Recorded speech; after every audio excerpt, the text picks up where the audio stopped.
Ahmed survived, but she watched her father-in-law and sister-in-law freeze to death. Syrian refugees were caught in a fierce snowstorm as people smugglers trekked them across mountains to reach Lebanon. 17 people died, including children. Ahmed said they asked the smugglers for help, but instead they abandoned them. We asked the smuggler to help us go back. He wanted money. He kept threatening us with guns. We had no choice but to comply. My father-in-law was old and needed to go back, and my children needed me. I had to go back. The smuggling route is an 8-hour journey through difficult terrain, and on that particular day, weather conditions were very bad. The rescue and search effort lasted for days.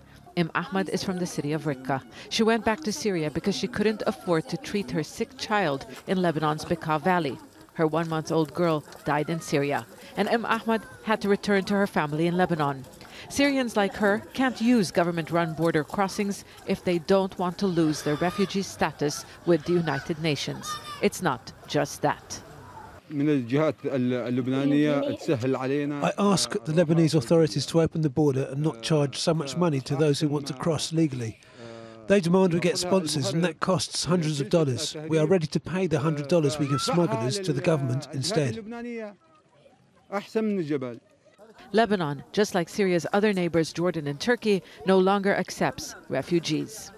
At the start of the Syrian conflict, more than 1 million Syrian refugees entered Lebanon. Soon after, the Lebanese government said it wasn't able to cope with the vast numbers.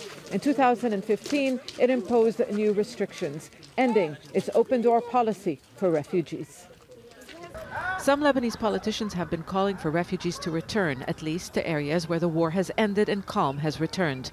But the UN and the International Committee of the Red Cross don't consider Syria safe yet.